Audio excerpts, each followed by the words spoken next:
My guest on the podcast this time out is Jack Valero. Jack Valero is the son of Billy Bragg, and we discussed his struggles to get into the music industry and forge his own identity. We spoke about all his career so far, working with producers Dave Izumi and Romeo Stoddart, and he's currently now working with Jamie Webster, and he's signed to Modern Sky record label. We spoke about all this, plus we spoke about Jack's struggles with OCD and anxiety and how that's affected his music career as well. We touched on lots and lots of other stuff, and you can hear it all here. Jack releases the second single from his EP Not in Kansas Anymore, which is out September the 6th. The latest single from that, Karaoke Dreams, is released this Friday, the 7th of June. And check it out on all the streaming platforms. As usual at the end, Jack picked his heroes as well. I hope you all enjoy the podcast. Please keep liking, sharing, commenting and subscribing wherever you can. Please tell all your friends. But more importantly, enjoy. The seasons look like changing, but the cold will stay. Another helpless story ends today. It's all I ever dreamed. On the podcast this time out, I have Jack Valero, a singer-songwriter from Dorset. People might know his father, Billy Bragg, but Jack Valero is very much his own person. We're going to kind of talk about his career and what's coming up in the future. But what I like to do at the start of my podcast, Jack, is just go back to a young Jack Valero growing up and what life is like for you and how you kind of graduated into where you are now. Yeah. Okay. Yeah. Great. Well, thanks. First of all, thanks for having me on, Martin.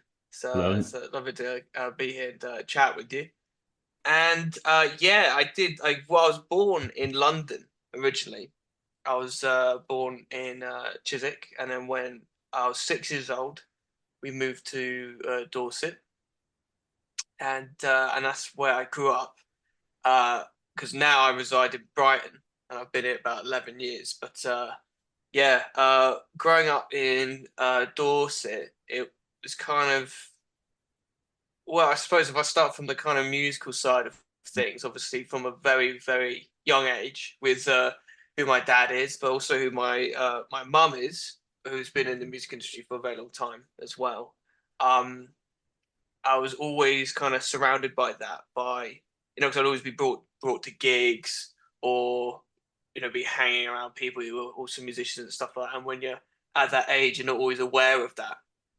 It was just very much a kind of a norm, sort of a norm growing up, was growing up around that and being in that kind of stage environment. And I was at Glastonbury when I was only about a year old because Mum had to bring me along because they were doing, Dad was doing something for Left Field. So I was there as a child. So yeah, it's kind of like just been a very normal part of my life, really, in the musical sense. So, like, obviously, like being immersed in that, obviously, your mum with her kind of involvement in music, and obviously your father. Was there ever a point where you wanted to go the other way, or was music always going to be kind of the direction you took? Yeah. I mean, I originally wanted to do film, and I went to film school. I did I did 2 years at Yeovil College, studying sort of film and media. Then I went on to Bournemouth Film School, and I did that for a year. But at the same time, I had started getting into music because the way I got into it was whilst I was at school. Guitar Hero was out, was a game at the time, Mm-hmm. and it was very, very big and popular. and it was quite a new kind of concept for a computer game. And so I remember my dad got it because I think he got it given to him as a promotional thing for something. Like he was at some event and they were promoting Guitar Hero Yeah.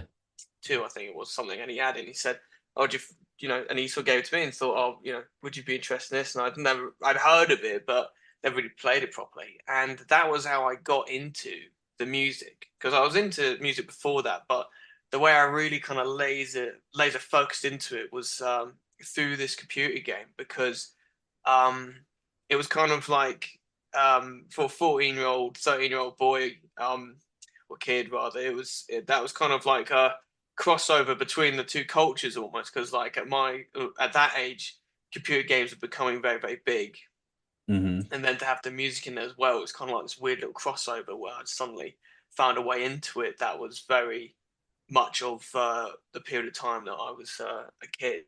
And but I think what really pushed over the edge was that I then went to school after getting into all the songs, and then going to my dad and my mum and saying, "Oh, do you know this song? Do you know this song?" And they then show me the whole discography of the songs that I'd really got into, just playing on this computer game. Mm-hmm. I would then go to school, and all there'll be some other kids there who also really love the game, and they would have their own, favorite songs and stuff like that. But a couple of them could also play guitar, and it became this kind of like gang initiation kind of identity thing.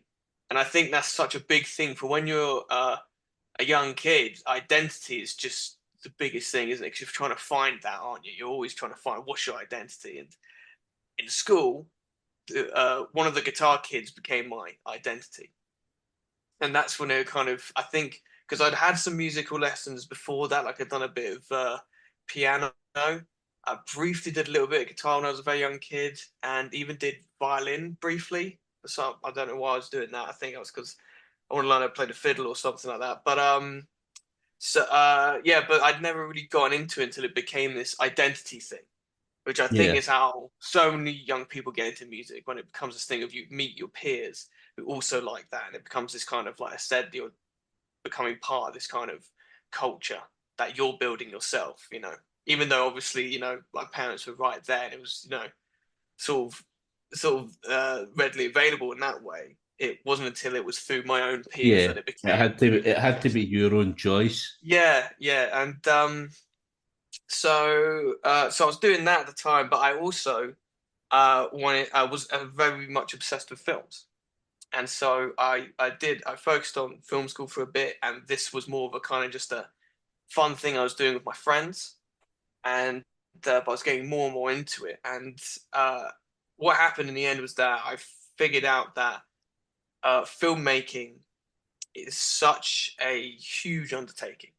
Like, you need quite a lot of patience. You need to be prepared to work for months and months and months before your idea even vaguely comes into fruition. You even start to see the bones of it coming together. And I really struggled with that. I really struggled with the whole kind of all the everything that came around it, and just a very, very long process of making a film. Whereas with music, it was like, you'd have an idea for a song, you'd write it down. A couple of days later, you're in the shed out in the garden with your mates playing it. It's there. And then, maybe a couple of days later on, you go down to the open mic night at the pub, and you're then playing in front of people. And it was just so much kind of more, quick, and Mm-hmm. sort of, I guess, I mean, maybe it was my, sort of youthful impatience, but it was just such more of a kind of an exciting kind of rush to it. And but I was very aware of the it being my dad's path, and my mum was also in the music industry. And I think, again, talking about the identity thing, I was worried about not having my own identity. And I think at the time, I was very kind of, what's the word, self-conscious about that. I Yeah. didn't want it to be seen that I was just riding on my dad's coattails, my mum's coattails, or I was just doing it because it was there, and I was just gonna try, and when really I genuinely did love it, and I wanted to do it, and I pursued it, and that is for sure the case, because I've been doing it ever since. But yeah, I think but at the time, yeah, I definitely was exploring the idea of doing films at first, and then that kind of Mm. sort of came through. I read somewhere that you struggled with anxiety and OCD. Um, Yeah, yeah. so obviously, with the anxiety, with Mm, obviously you've touched on like kind of the the worries about identity and maybe mm, allegations of nepotism or whatever, like stuff like that. How did the anxiety play mm. into that? Oh, well, how didn't it? I suppose is the better Yeah. question. Um, well, I mean, I think it was definitely when I was younger, I was overly sensitive to it. But I think that's a classic thing of being a young lad with their father. I think that's a classic thing. I think it's a very classic thing of kind of like being an element of competition and kind of like identity and things like that. I mean, I wouldn't let dad even come to any of my gigs for a long time. Right. Like I would I would go a little bit overboard with it and kind of pretend I wasn't even related to him. And that's why when I moved to Brighton, when I came to, because I went to a music school for a bit in Brighton called BIM, Mm-hmm. and when it came to the day to make my name tags, our name tags, I put it down as I decided to make it Jack Valero, which is just taking a bit out because my full last name is Devalero Bragg. So I just took out the Valero because a lot of the people on my mum's side do that. And I thought Jack Valero, that sounds really cool. And I thought it was a really good um, stage name. And it was a way for me to get my own identity. And I'm glad I did that because that was it. I was Jack Valero after that. That was it. You know, it's very rare Yeah. I'd meet somebody who called me Jack Bragg. Um, but I'm glad I did that. But I'm also glad that I got past that and sort of got to the point where I felt like I'd done enough in my own right, and that I could then share this with my family instead of being like kind of keeping them at arm's length, because I think that kind of exacerbates it and makes it worse. And but at the time, I think I still to this day will occasionally feel like I have a bit more to prove. I Mm-hmm. think less so, much less so now. Now I feel like I've kind of done it. Whether or not anyone sees that and agrees with that, I know myself um, that have paid my dues, and that I have you know um, done enough to prove myself. Yeah. I know that personally, and I think that has become enough for me, and I think that's made it much easier because otherwise you're kind of weirdly kind of living a bit of a lie, and I think it does make it a lot worse for yourself and harder for yourself and for everyone involved, really. But uh, the talk, but sorry to go back to what you were saying about the OCD and um the anxiety. I guess well, I suppose they kind of tie in together, but I think for me, I think the OCD, that's just kind of a thing that is just sort of always there and will always be there, whether or Mm-hmm. not I was doing music or not. But I suppose the only way it would play in is if with OCD, it can make you overthink things to such a degree that I suppose I would overthink Mm-hmm. how much I needed to prove or how much I needed to keep quiet or um, uh, yeah, I guess so that's the only way to sort of like play into it. Yeah. I mean, I've had one of my previous guests was James McMahon, the journalist who Mm, used to work at the NME, who also suffers with it, and it can be very um, aggressive and mm, debilitating if mm. no kind of kept in It check. So is. it seems like a right struggle. Yeah, I mean, I didn't realize that's where I was for a long time. I felt like that was the normal way to be because I think the biggest problem with OCD is that it's kind of like having a toxic person in your life who's kind of constantly telling you not only the worst possible scenario, Hmm. but also an entirely false scenario of you being under threat. You know, it's this thing of like you being under threat, or you somehow being a threat to the people around. Do you know what I mean? It's like this Yeah. sort of constant thing of this constant fear of that something terrible is going to happen, and that's the thing is that because I think the problem at the moment is that OCD is still a bit misunderstood, where people think it's just like, oh, they're just like really anal and just love like cleaning everything, and that where that comes from is the idea of like the lack of control, because I think that's something I've had to come to terms with in terms of the OCD is this thing of like you can't have control over everything, and Yeah. you shouldn't, and you need to let go of that and move on from that, and that is a big part of it, because I think the OCD, because it can show you so vividly all the terrible things that could happen, you try to exert some kind of control to try and make sure that what you're seeing doesn't happen. And so that's where the cleaning comes in, and that's where the obsessive, like, flicking the light switch on, Yeah. because But it can have completely detrimental effects. It obviously, yeah, that's what I'm like saying. talking Yeah, about, it's like like, you're going mad. yeah. I It mean, is like, James McMahon said when he worked at the NME offices, he used to have to, before he left, he used to have to tap every table before he yeah, left. But yeah, if somebody caught him doing it, it would freak him out, and he would need to start mm, again. And sometimes it would be 3 or 4 hours before he could leave the office. And yes, it yeah, sounds really silly, but the effect that would have on his life would be absolutely, yeah, no, obviously the lead singer for Embrace as well. He had the kind of mm, intrusive mm, thoughts as well. I so it's people kind of a lot of people don't understand maybe OCD, Tourette, stuff like that. They find it something to kind of laugh about, but they don't realise how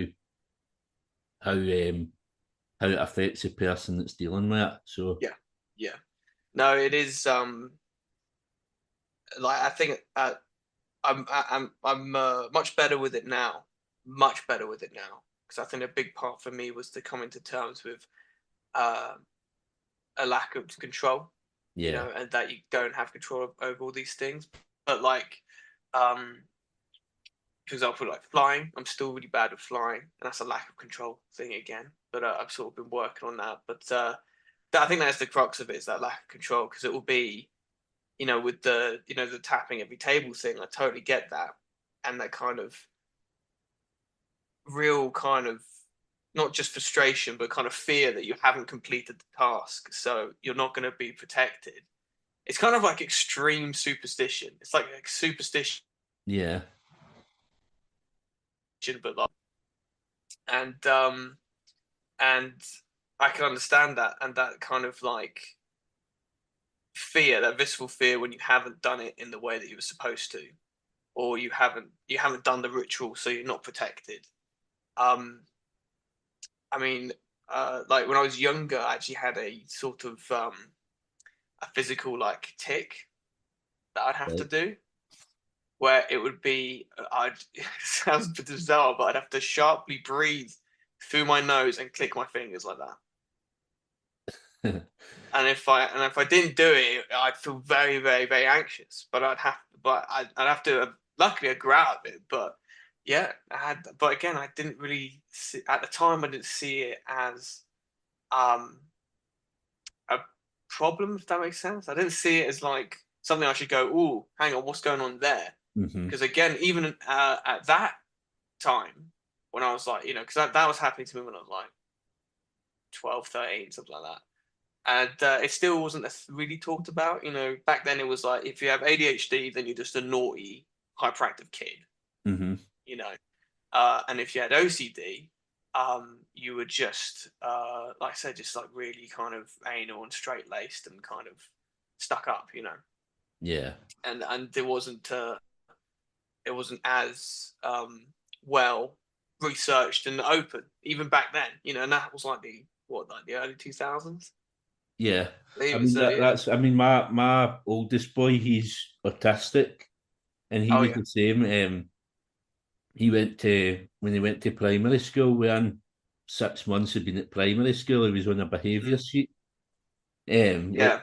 Obviously primary one, a 5-year-old, how badly can they be behaving? And Mm, it took us like 5 years to get him diagnosed with what he's got and put into the right school that was able to deal with him. But mm. back then, the early 2000s, everything was new and nobody knew how to deal with things. It's only nowadays that you're kind of starting to see a level of understanding. Yeah, yeah. And it's strange how fast that's come about.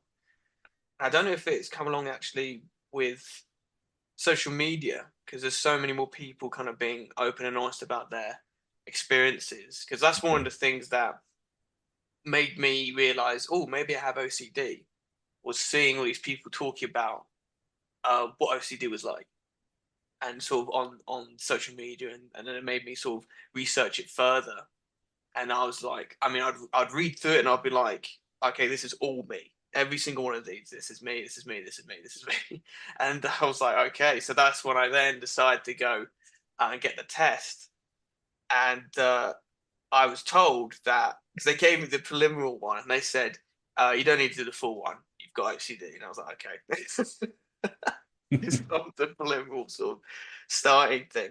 And yeah, it's it's actually I think it's weird thinking back to it now because from the place I'm in now, which is vastly better than I was before. Because I think before there was a long period of times where I was on my own. You know, I'd be living on my own. You know, the Mhm. last like a couple of years ago, and that makes it really bad. If you're on your own for a long period of time, Yeah, that's when those voices, because you're left alone with them, and those voices will suddenly become a lot louder because they're like the only people to talk to in a weird way. And but when it's kind of like other people are like your connection to reality, they ground you, you know, and they kind of snap you out of that place. And so I think it got particularly worse when I was living on my own because that was like the worst time I could think about it. And I vividly remember thinking, this is going to be me forever. Like I'm always going to be like this. I'm always going to be caught in this kind of prison of this kind of like false reality. And but you know, I went through about 2 years of therapy, and it's yeah, and I'm vastly better now. And it's weird looking back to thinking about the small things that would be so debilitating. And I look yeah, back and I think, how did that get a hold of me so much? And yeah, but it did, and it's just goes to show how much your brain can sometimes be messed with, and you can be really convinced that you're in danger or you are a danger, like we talking about with the touching the tables, there's the classic one of the flicking the lights on and off at a certain time, and that being connected with somehow your the people you care about will be hurt in some way if you don't do that. Or yeah, like I think one of the ones I had as well, because OCD's like I'll give you an example quickly. It's like for me, I had a thing like of if I was driving my car and I saw like a woman with a pram walking along, I'd have this image of me somehow losing control of the car yeah, and hurting them. And it would be so vivid. I remember every time that would happen, I'd grip the steering wheel so tight, and it'd be really, really horrible. And then you would do some kind of ritual to kind of like stop that from happening. So you stop the image from coming through, and you stop the. And that's where the ritual would come from. hmm. That makes sense, I've heard that. I've heard that kind of story before. Yeah. And as man, it's like what must go on in people's heads, man. It must be so hard and so kind Mm, of confusing, and you don't know why you're thinking mm. the way you're thinking. It's Yeah, and I really envy because my partner Amy, she actually has ADHD, but she doesn't have the thing of like, I mean, to her detriment sometimes, but it's all kind of pros and cons. But she is much more of a kind of will go into something and not really even think about the way the worst possible scenario. And I really envy that because it can be so debilitating. It can just stop you from doing stuff, because it's like having this person following you around and whispering in your ear, imagine if this happened. Imagine this really horrible scenario. Imagine that. And you're like, why would you say that? It was what I don't know. I'm just saying. Imagine if that happened. And you're like, well, yeah, but why are you putting that in my Yeah. head? And that's yeah, and it can really make you isolate yourself and alienate yourself, and just make you constantly anxious. Really. Um, but I guess like being on stage is why I love that so much because it's one of the few times where I am totally separated from that, and I Yeah. am You've not got that voice. completely It's just kind of, no. I'm in the moment. I'm completely in the moment, and it's one of the only places I can actually achieve that. Is being on that stage. well, we're going to touch on the music. Musically, then, obviously, you had the RPMs, but was there a band before that as well? Um, well, technically, yes. I mean, the original name of the because the RPMs, the original members was me and a kid named Callum, who I grew up with in Dorset, who was the drummer, who actually then came with me to Brighton to be part of Mhm. the RPMs. Um, but before that, it was me, him, and another good friend of mine, who's still a very, very close friend of mine, is called Joe, who Joe Hayward, who was playing bass, and that was back when we were like young kids in Dorset, and then we were called Teenage Wasteland, inspired Right. by the Who, yeah, Hmm. and yeah, so that was it before that. And so once you moved to Brighton, obviously this was when you were studying music in Brighton, Hmm. and Yes, yeah. you formed the RPMs. Then, so who else ended up in that band, and how did things go with that? Because obviously, looking at kind of the RPM's career, Mm. you were doing all the right things. You had singles, you had EPs, airplay, Glastonbury, South by Southwest. Everything was gone for you. Mm. So, so how did that kind of What happened? evolve? Yeah. Well. Me. I think basically, so film school didn't work out, and I became sort of disillusioned with that. And once that happened, I originally actually decided I was going to move to London.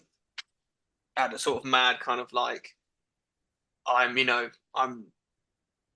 19 now. That's it. I'm moving to London. That's it. I'm gonna go and get my guitar on my back, and I'm gonna find my make my um make my fortune out as a troubadour, and the old classic one. And so Joe, he didn't want to go, and the drummer, because the drummer was still he was still fairly young as well. He was a couple of years younger than me, and he didn't want to go to London either. But it was actually my mum who then said, "Well, there's this music school in Brighton," and I'd been to Brighton recently with Dad when there was the Great Escape on, Hmm. and I loved it because when I went there, all these people were walking around. They're all dressed like me. They all had retro clothes on. They're all carrying guitars, and that was very different because I in Dorset growing up when I'd become part of that kind of alternative music uh, uh, subculture. We very much stood out. There weren't many kids around to doing the same things that we do. We were wearing leather jackets and kind of retro clothes, and Joe, the bass player, had a Triumph Herald, like this old beat up Triumph Herald, and we would drive around in that, and like it was kind of cool because everyone knew us. Everyone, we kind of Yeah. stood out so much, and we kind of liked that. But then seeing Brighton, it was like, oh wow, like there's other kids just like me here, and so when my mum mentioned that, I thought, oh, that's a great idea, and the drummer was then really up for that. Joe still wanted to stay behind, which is totally fair enough, and he's still there to this day, and he's very very happy. But me and the drummer moved to Brighton and signed up for the music school, and we then found another bass player called Miguel, and he joined fairly soon after we'd arrived in Brighton. And then it was just the three of us for a while, and we gigged around all over the place, and we were still kind of quite pop punk at the time. Mm-hmm. And then through that, we basically were just kind of on that scene. And there seemed, when I was at that time, there seemed to be a lot of kind of like 3-piece kind of punky kind of acts around Yeah. at that time. And we kind of found ourselves within that kind of circuit. And we then got signed to a record label called Extra Mile, which is Frank Turner's label. I was gonna say that. Yeah. Obviously, like later on, obviously there's a kind of in your kind of solo stuff. There's a bit of Frank Turner sound. Oh, do you think so? Oh, thank Yeah. you. Oh, thank you so much. So yeah, so we get signed to that.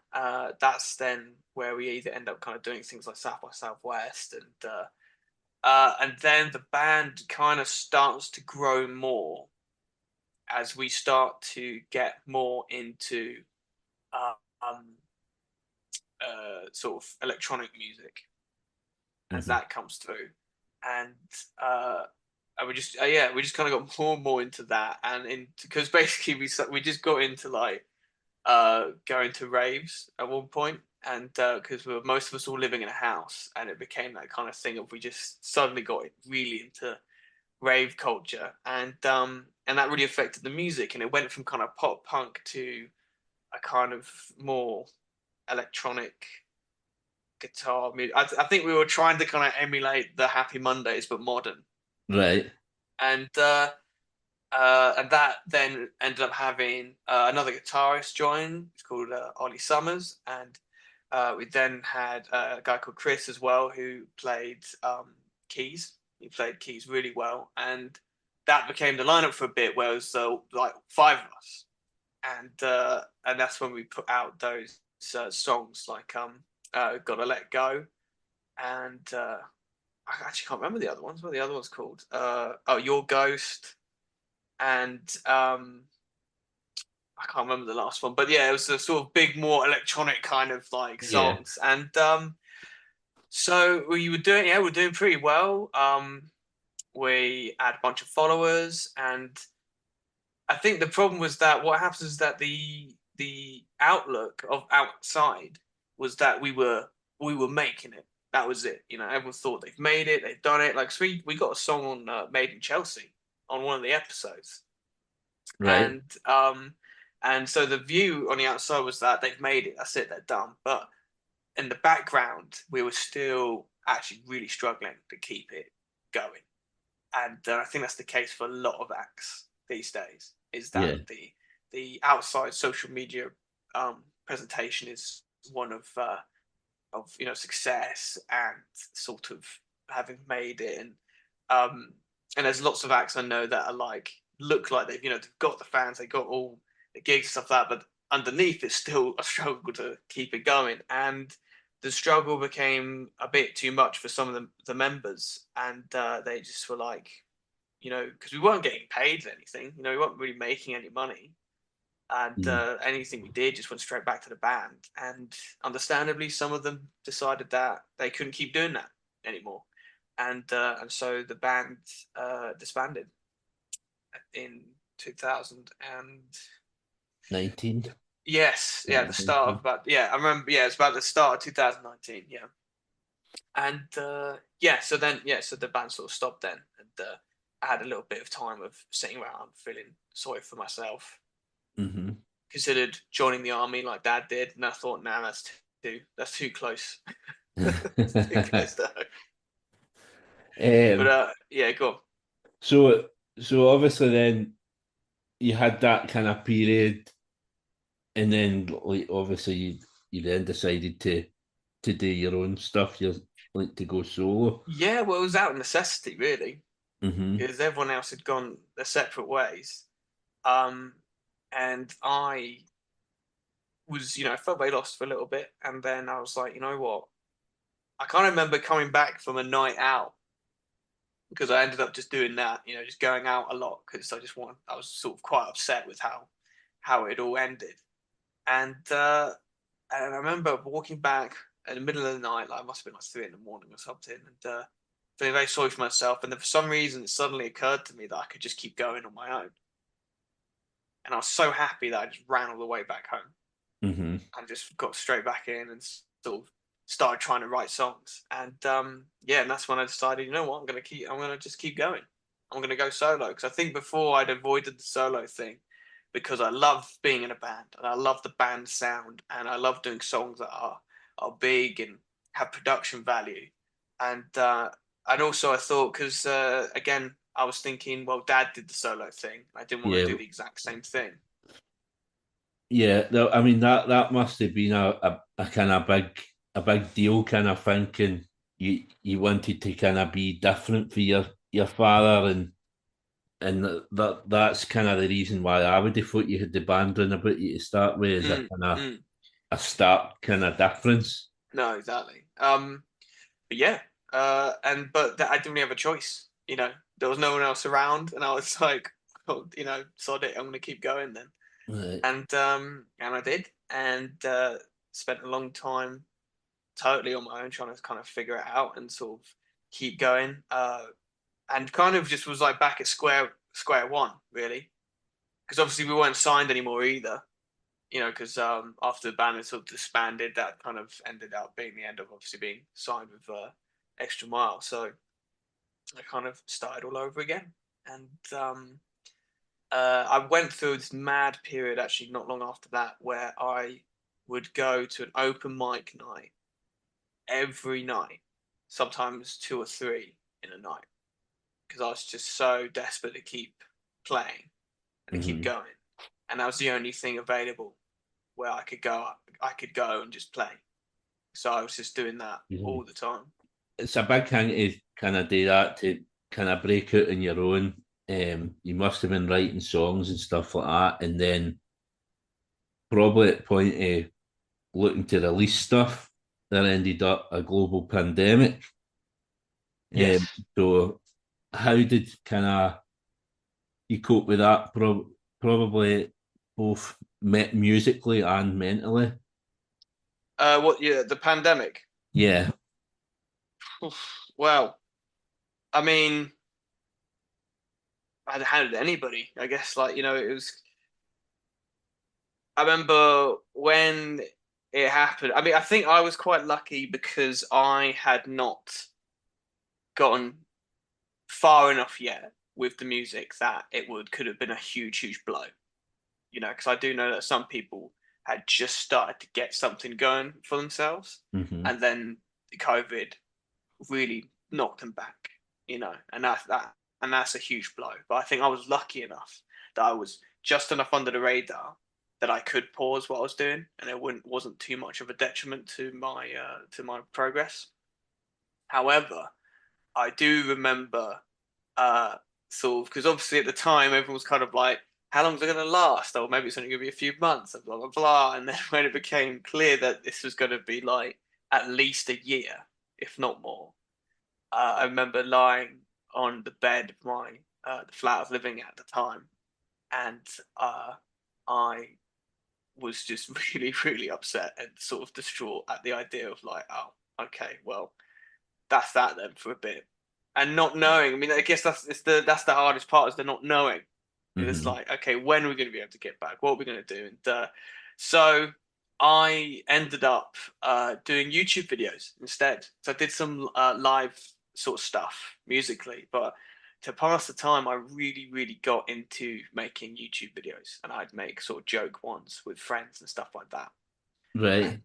And uh, uh, yeah, and that was kind of it. That's how I dealt with it. I just kind of like, you know, when you get into a hobby sometimes and you end up buying all of the stuff, and you know, you just Yeah. immediately are like, right, I'm going to buy all of the equipment, all this, and I became obsessed with it. And I kind of, you know, I got this special little camera that I've still got actually, and to like, so I could like post videos in 4K, and I wasted some money on a really kind of like saw on this flip cameras briefly and realized actually that was terrible. I really got into editing, and actually that's what's helped being going to film school is that I'm pretty adept at editing.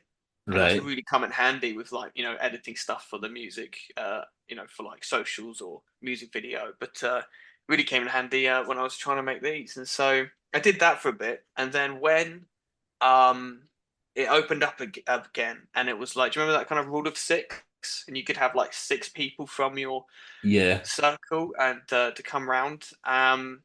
I started doing that while I would get it, so we'd have six of us at the flat, and I turned the flat into a music venue because the flat that I was living in at the time, it was very small kitchen and corridor, but because it was one of these old kind of Brighton Regency build apartments or buildings, the living room was really large. Everything else was really small, but the living room was really large. It was big enough for me to put in this kind of big background that I bought. It was a big bit of fabric that you put across these two kind of tripod things. And I also bought this portable music speaker that you could plug two guitars in and two mics in. And I got some lights as well to set up. And then we'd set up a camera and we'd do a live stream. But then you'd also have, like, when you're on stage, you'd have five other people in the room watching it, and it became this kind of event. And then because no one had anything to do, loads of people wanted to get involved. I had my mates around, to do. Obviously, you always kept it at that level of six. Hmm. But I just got I got people got really into it, and a bunch of people were asking to come and be a part of it, and I loved it, and it was so great. Like, we ended up all really looking forward to it, because I tried to do it like once every week or 2 weeks, Right. and then we had to stop again because then there was the full lockdown.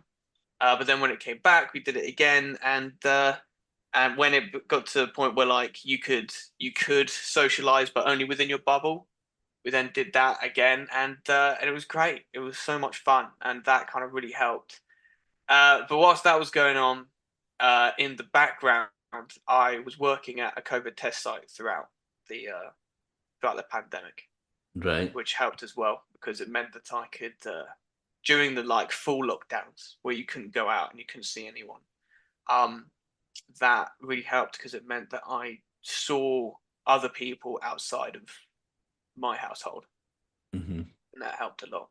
It must. I mean, obviously, just seeing other people must help, Oh but yeah, yeah. obviously, like the fact that you're doing something that's kind of helping Mm. um, the country and you're kind of the combating COVID, it must kind of be good for the brain and the soul, I would imagine. It was, well, it was. I mean, the job itself wasn't hard because it was quite a kind of basic, sort of job in terms of, you bring people through, you tell them how to do the test, and you send them on their way and blah blah blah. Hang on, there's the dogs going now. Shush shush shush. And so it was a pretty easy job in terms of that. But I think the difficult part of it was that you would do um sort of your shifts would always be like about 13 hours. So you sort of start about 7 and finish about 8 p.m. And yeah, and that'll be when you shut the site, and then you have to kind of close up the site afterwards. But I think that was the only difficult part, was kind of, or like there was because I worked at quite a few different sites because I'd get transferred around every now Hmm. and again, and there was one that was just a huge car park for people to come in and do it in the car, and the winter there was a nightmare because you're outside in the rain and the snow, and that was that was tough, definitely. But the job itself was easy. It was just the kind of endurance of, I guess, just being there for that long and then that many hours. Yeah. But yeah, it was. I think it definitely felt good to be proactive. It felt good to be proactive during that time. But yeah, it was pretty chaotic at first, though. Very Yeah. chaotic. I mean, it's funny seeing like the contrast with like our where we went to get vaccinated was the sports centre where I used to play five-a-sides, and obviously that was all gone, Yeah, and that's where we all get tested and stuff like that. It's horrible. It's yeah, horrible to think yeah. how how that building had so many memories, and then it became a completely different thing. Yeah, yeah, I can imagine. Yeah, yeah. It, I mean, it was. Yeah, sorry, you go ahead. well, one of the first gigs that I went to, I don't know if it would be like once we all get back to normal completely. One of the first, it must have been the first gig that I went to was your dad, at the Barrowlands when Oh, really? his new album had come out, and it was. I think I got the ticket the day of the gig because it was just like we were at that point where we could go out, and I was just like looking for any gig, and I thought Billy Bragg. I've always liked him, but I've never kind of. It's never something that I've ever thought I'll go to a Billy Bragg gig. So it was Mm, just there's a gig, I'm going to that. It was one of the best gigs I've been to. mm, Uh, Obviously, there was still a lot of the crowd. I would say maybe 50% of people were still wearing face masks and stuff like yeah, that. yeah. But obviously, from that album that your dad was touring, I think it's the last song on it is you get a co-write on it. So Oh, yeah, yeah, I did. Yeah. You know, I um, was with and him I on. think I think that's kind of where I kind of found out about you for the Oh, first yeah, time. yeah, yeah. Oh, right. Yeah, because I remember he did during the time when you couldn't really do gigs, but the what's it, the lockdown had been eased off a bit, but you Hmm. still couldn't do live shows. Um, they filmed a show instead. So there's this big studio where we all went and we were all on the stage, and they filmed like a whole gig, and then people could they would sort of a bit like buying a ticket. You'd sort of you'd buy a ticket to then watch the live broadcast of it, and Dad invited me to come and play with him on that as well, and that was great. I loved that. That was a really really good time. But I remember that co-write very well because I remember him writing that song, and I said to him, you know what, this is my favorite, and it is. It's still my favorite one. And it basically, I was just listening to it, and I said, well, I was telling Matt, I just said this is by far my favorite one. I love this one. I said, but I feel like it needs a mid leg, Dad. And he was like, "What does it?" And because he wasn't sure because he knew that it needed something else. He wasn't sure, and I went, "Yeah, mid late. I think you should chuck a mid late in there." And then he sort of jokingly went, "Oh, well, you go write it then," you know. And so I did. I went away and I came back about an hour later, and I said, because he had the lyrics, and that was it. Because he had the lyrics of this other section, but he didn't know what to put it into. And I Right. was saying mid late, and he's like, okay, well, if you can write one that fits all these lyrics, then okay. And I did it, and I played it to him, and he was like, okay, because it did. It actually fit perfectly. I was like, oh wow, Mhm. like just like it was just sort of meant to be. And then Dad was kind of like, oh, okay, all right, fair enough. But luckily, Mum was there and she heard it and she said, "Oh, it sounds amazing. That sounds so good. It sounds great." And that's when Dad was like, oh, "Okay, I'm gonna have to put it in now." So, yeah, and so that was my credit on that song. I'm still waiting for the royalties. I don't know where they are. Yeah, he'll be taking it off for your food and board over the Yeah, years. probably. Yeah, we're Um, taking it back from all the money. Yeah, everything I owe him. so on the your dad's album, obviously it was produced by Dave Izumi and Mm. Romeo And Soda Romeo Stoddart. Yeah, from the Magic Numbers. That's that's right. correct, isn't Yeah, it? yeah. So they And kind of Michelle Stoddart as well was on there too. uh Who's the yeah, the brother and sister. yeah. So they both produced that album, which yeah, Yeah, Romeo and Dave did, yeah. which then obviously over your first two EPs, you worked with these two. Well, the very first one it was just me and Dave, Hmm. because he kind of does have sort of some producing parts to them as well. And the first three songs was just me and Dave, and I think that's when I also took quite a big role in the producing part, you know. And So that was kind of us together doing that, and it was after that then we asked Romeo to come in, and because I really enjoyed. So I kind of worked with him on Dad's one as well, because obviously I was there to Hmm. play my parts on that as well, and I sung a little bit on Dad's one. So I'd already seen how he worked, and I really liked what he did, and yeah, so I sort of got him in to try and help me put together that first EP. Well, second EP technically, I suppose. Yeah, so, I mean, so listening to your stuff over the last few weeks, you can see the kind of the change for Mm. every EP. Kind of, it's like you're moving. I wouldn't say in a different direction, but you can see the Sort gradual of progression, yeah, evolvement, I yeah, progression. yeah. So how do you feel it's evolved up until now? Because obviously now you're working with Jamie Webster. You're Hmm. you're with Modern Sky, which I think is one of the best record labels going. So the I last agree. one you've Yeah. got. Now, I'm not just saying that because because he's signed me. I generally do agree with that. I think the one of one of the groups, the sort of labels that does seem to have a family uh vibe to it. That they are the sort of people who love music and really care about each other, and and that can be quite rare in the music world. So I'm feel very grateful for Dave Pitchley to take a chance on me, uh, to quote ABBA, and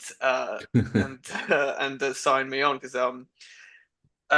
yeah, because he kind of did it on sort of a bit of faith, really, because he sort of saw what I was doing, and he thought that he wanted me to come over and be a part of it. And so yeah, so I'm just very, very grateful for that, really.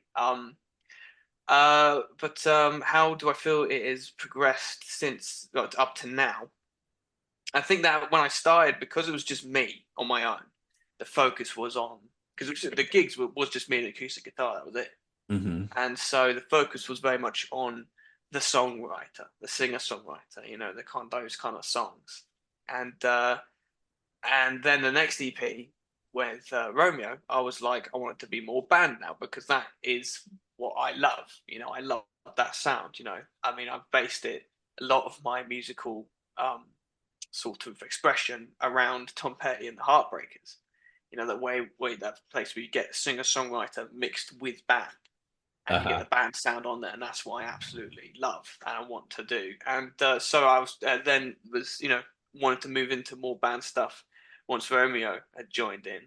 But I think in that place it was still focused more on singer songwriter. And now with Jamie involved, I mean, what I thought was great with him is that his vibe is much more hands on in the fact that, like, um I love what Dave and Remy did was great, but I think with Jamie what I liked is that he would, like, come into the booth and be like, okay, hang on, try it, sing it a bit like this, try it like this, or how about we do this. He's kind of like, he's he's got that same kind of ambition of make it big, make it big, make it stand out, make it kind of you know, kind of slap someone around the face with it and sort of bring them in and be like, hey, look at what I'm trying to say, And I really, really loved that, and I think it is now evolved sonically. I think it's more a case of that we still have the singer songwriter, and it's about the songs and the songwriting, but now it's got this big tonal kind of sort of wall of sound to back it up, Hmm. and that's exactly what I've been trying to sort of achieve this whole time, and that's what I think we're at now, and especially live. I mean, if it comes to this live, it's a show. It is a big wall of sound, and it's still, like I said, it's still songwriter, but it's also has a huge, yeah, like I said, huge sound backing it all up, and it sounds like a big, big, almost rock show now. Yeah. Obviously, like, do you get to? Is it the full band? Is it like Jamie's band that's on a bit? Yeah. And what is the script with that? Because it's something that I kind of looked at for a bit. Obviously, with Modern Sky, it seems like like the band seem to kind of go about all these kind of solo acts. Like obviously you get yourself, you get Jamie. I think Brooke Combs there this year. Yeah. I don't know if Rianne Downey was involved in there or whether it's some other label. I don't know, but Brooke Combs. So Yeah. I'm pretty sure Brooke uses like the same band, like obviously Jim Sharrock and all Yeah, that. well, exactly. Yeah. Well, I think um uh because of the I know it's also a kind of a Liverpudlian thing because they're so friendly and so kind of like there's a culture there that we don't have down south, which I've always been saying. Hmm. There's a culture up there of everyone trying to help each other musically, definitely. Within the music world, everyone's kind of like, we all love music, we all have this passion. Let's all try and kind of do this together and make it about us instead of just me. Whereas I've found down south, particularly Brighton, like, I think I've lived here long enough to have criticisms of it now, but I apologize to anyone who disagrees. But with my experience, definitely within the world of guitar music, it's more cliquey and it's more kind of about your little gang instead of being a part of something together. And I Hmm. think that's why within Modern Sky you always have someone in one of these bands together, and like it's all very kind of permeates into one another. Yeah, And I think that's the way it should be. That's kind of like that's why we call them the Scouse Wrecking Crew, because they'll pop up everywhere. The kind of yeah. I people mean, that you always use. like looking at just Jim Sharrock is like he seems to be involved in so much different artist work over the Yeah, last yeah. maybe 10 years. It's just he pops up everywhere. Yeah, yeah, It's yeah. Well, I mean, amazing. like Danny Murphy does loads as well. His brother as well does loads. I saw his brother was playing guitar for Mick Head when I supported him Hmm. in Glasgow, and Tim Cunningham. He works loads with the Zootons, and yeah, I mean that's what I mean. They're all over the place, and everyone's sort of like helping each other out or just being a part of every project. And I think that's the way it should be. And we don't see enough of that down south. I think because like the kind of northern kind of social attitudes there, because they are so much more friendly and they are Well, so much more sort of like up for speaking to a stranger or connecting in that way. That it seems to be a kind of a phenomenon that is sort of focused around that kind of that belt of Liverpool, Manchester, Sheffield. yeah, it's kind of funny that you kind of say that because it kind of we're getting overly political. You kind of see the kind of the difference as you travel up the country. Like it is more kind of labour orientated, like kind of the way it's more working class the further you get up, and there's more Mm. that kind of Well, it's probably because it's the ethos where the to industry was. The yeah, factories were all up north. The south was where a lot of the but you had a lot of the farms up north as well. But the south was more kind of farming, or you know, where the people who kind of enjoyed the fruits of that labor would live because yeah, they'd all live down south or in and around London.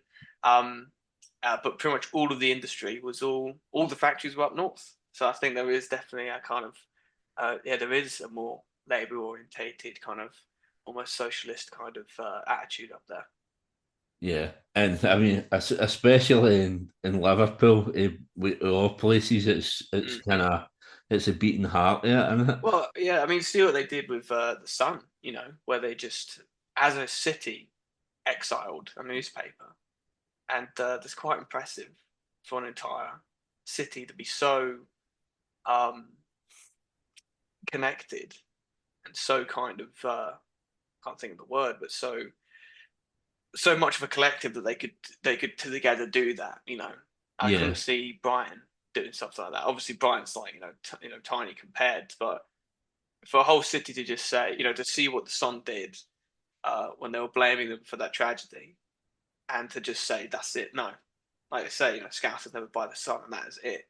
And for to this day to be still a very big part of their culture. It is really impressive. Yeah, totally. I mean, it's a big passion of mine. It kind of annoys me now. I get into work. I work night shifts. So see, when I get into work the night, Mm. you get into the canteen. There'll be like maybe no a sun, but there'll be a daily record or whatever, and it annoys me that people are still buying newspapers and reading them because there's so much else out there that you can get your information for. That why anybody's still reading tabloid newspapers in Well, it's 2024?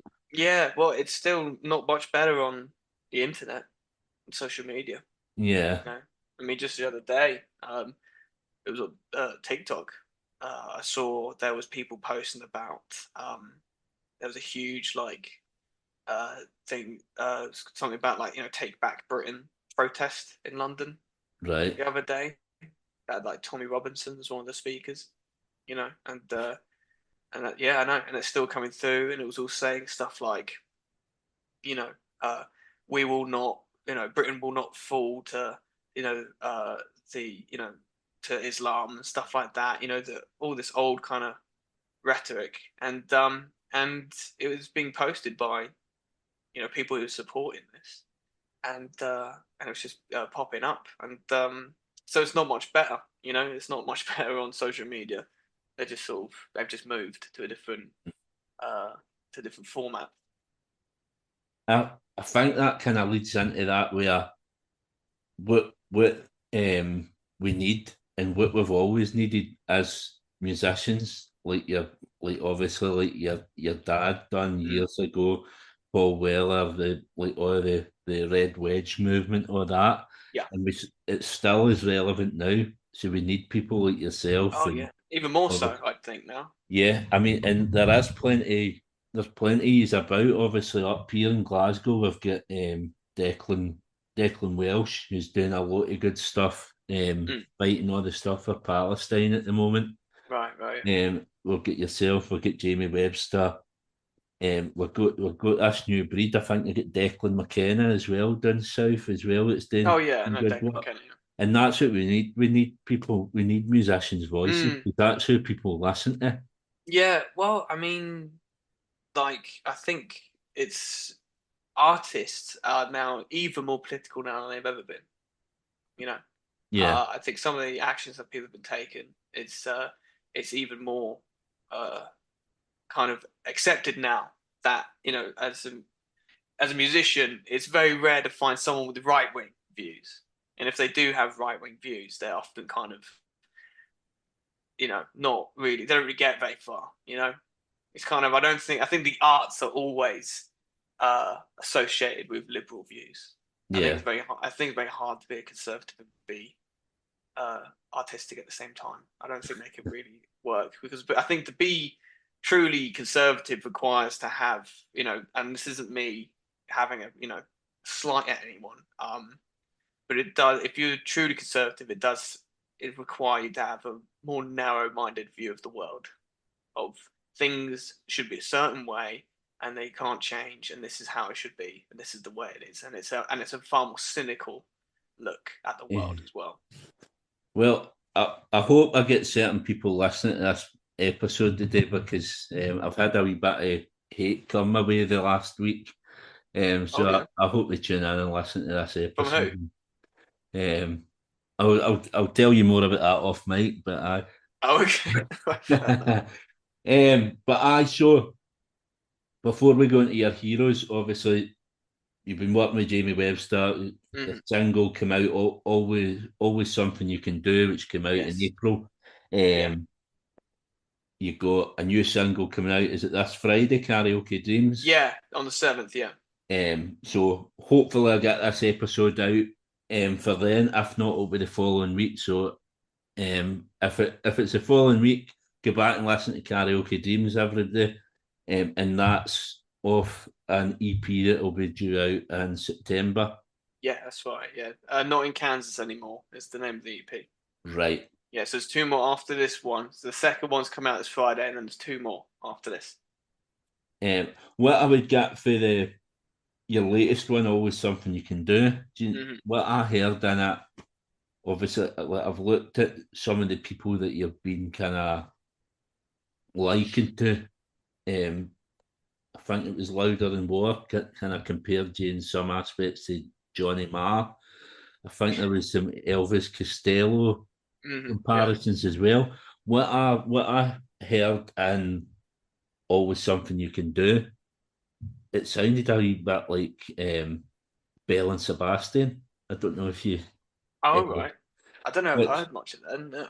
well, that's I'll it try and kind of. I'll figure out if that's a compliment or not in a bit. Oh, it's a compliment. Belle and Joking. Sebastian are a Yeah. cracking Glasgow band. Yeah. Um, I just I thought that sounds really like that. It's really catchy kind of pop.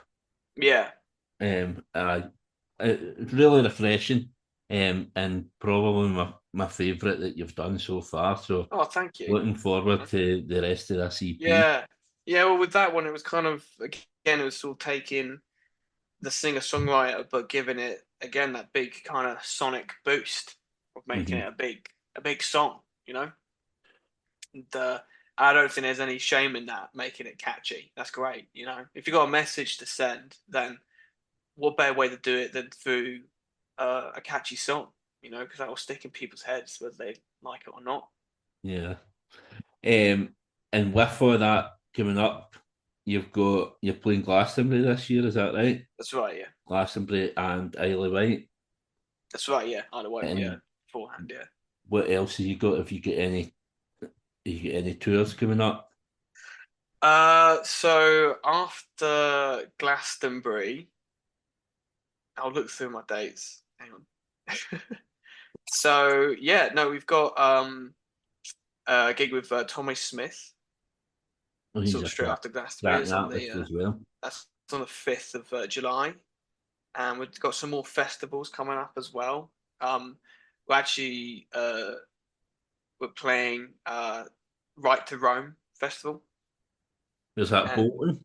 Is that that is Bolton. That is yeah? yes, that is Bolton. Yeah, and we're also going to be playing on the well, on the 27th of July. We're doing a show. There's a festival called Jacko Fest, which is going to be in Hastings, and that's for the Good Grief Project, which is a charity that helps with parents who have lost a child. Right, And yeah, we're going to be obviously very honoured to be there and playing for that gig. And it's going to be in Hastings, which is nearby. So if there's anyone listening, do get a ticket for that because it's going to be an absolutely amazing festival and and for a what really date was great that? cause. That was for the 27th of July. Oh, I would have came to that. I'm down south, but I think I'm back up the road. Oh, The fair. week after that. No worries, no Yeah, worries. I'm quite familiar. I've been to Hastings quite Yeah, a few times. yeah. Well, yeah, it's because it's for a really great cause, and they got a really good lineup, and it's going to just be a really great festival, that one. And then after that, we're actually going to be playing in Budapest for Ziget Festival, Right, which is very cool because we just done the Paradiso in Amsterdam for their London Calling Festival, and that was my first ever European show, right. and it was brilliant. Absolutely loved it, and yeah, it's weird to go from like not having played in Europe before. Now this year I've got two dates in Europe, so really looking forward to going to Hungary because I've never been to Budapest before. Brilliant. That sounds amazing. I'd be looking forward to seeing you up in Scotland at some point. That'd be Oh yeah, of course, I'll happily come back. yeah. It's like some you should have seen the gig we did uh in Aberdeen.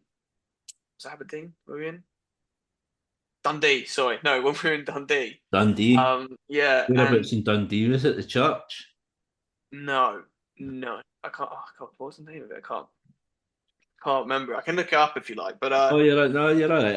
I'll find it later on. all right, fair. But you should see it because I remember a band had never tried Iron Brew before, and so what I did is I bought a can of it, And well, I say bought a can. There were cans of it in the dressing room, but Oh, I got a can of it and I hid it behind the sound desk. And I was saying to the sound guy, it's an absolutely lovely guy. I said, um, yeah, when I say, just pass it to the closest member of the audience to you. And so when I was on stage, I kind of outed our bass player, Pedro, for never having drank our own brew. And I said I'd mentioned it on the stage, and like everyone in the audience was like boo, boo. And then I got the audience to pass the can of iron brew all the way up through the audience onto the stage, and got him to take a sip of it. And I remember telling him like, listen, if you say that you don't like it, you might start a riot. Okay, so just sort of bear that in mind. And then he took a sip of it, and he was like, "Oh, that's actually really good." And the whole crowd like, "Yeah!" And then we just went straight into the next song, and they were just like totally on board after that.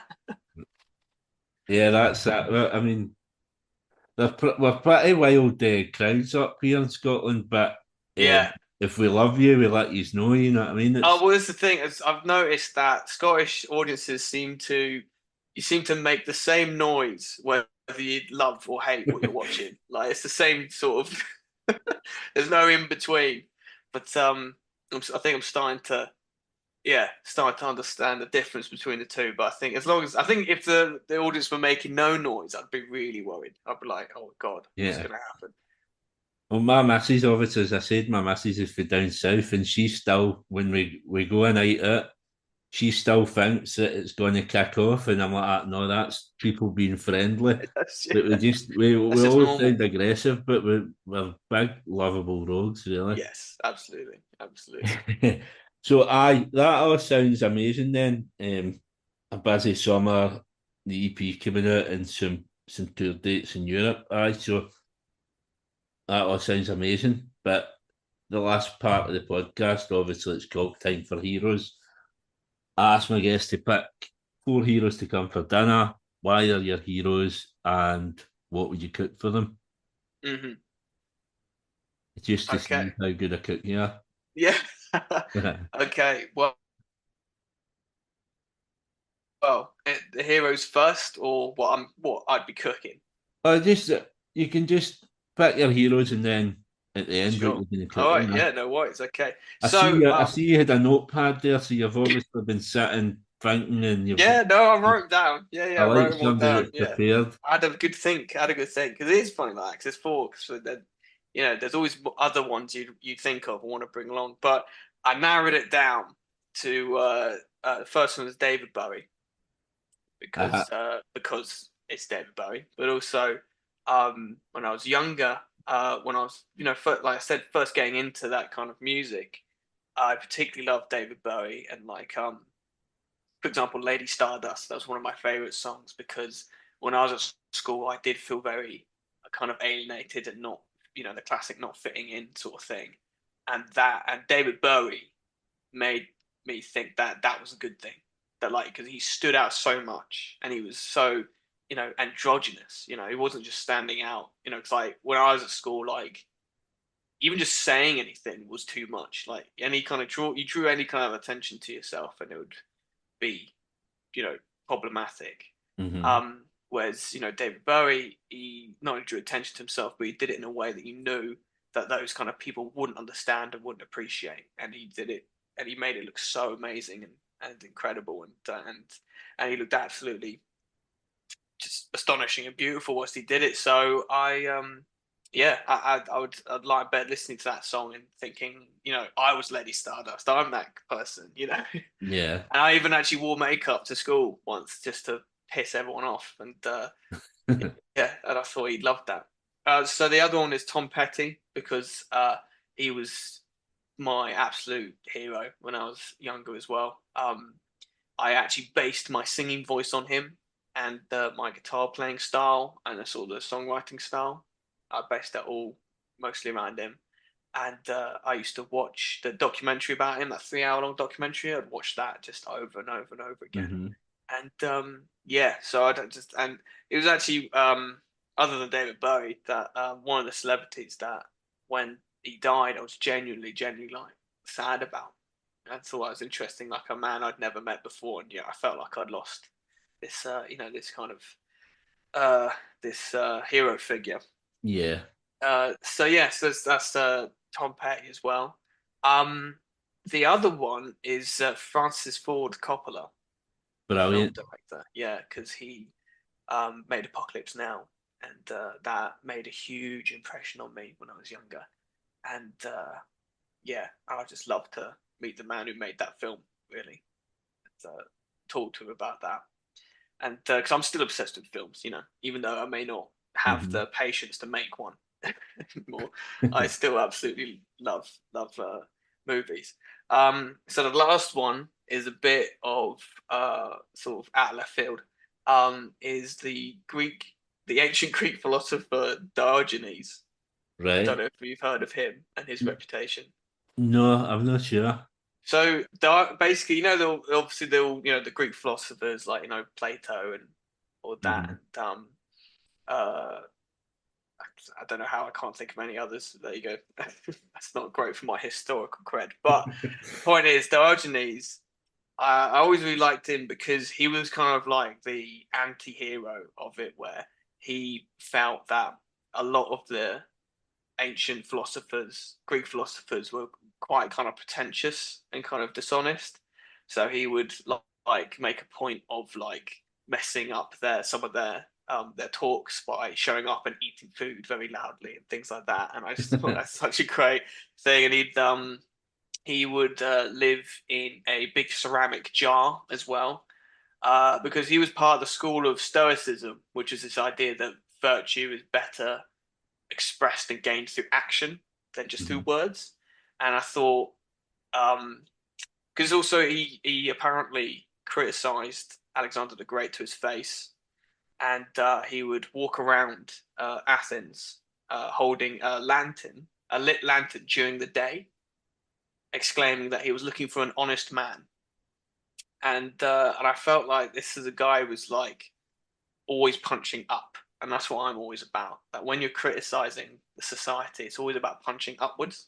Hmm. And this is someone who absolutely did that and just kind of would kind of just call things out for how they were. And I just thought that's such a great um virtue, to be sort of instead of because I think sometimes you can within philosophy kind of go up your own arse a bit with that kind of way. And this was a man who was reminding them not to take at the end of the day, not to take yourself so seriously. Totally. So yeah, and I just loved, and I just thought it was just great the way that he would just wind up uh the other philosophers as well. Just think it was really funny. Well, I mean, obviously you're saying that, and you're going to invite these four for dinner, so there's a good chance he's going to wind up Oh um, yeah, the exactly. rest of the Yeah, guests as well. probably. Yeah.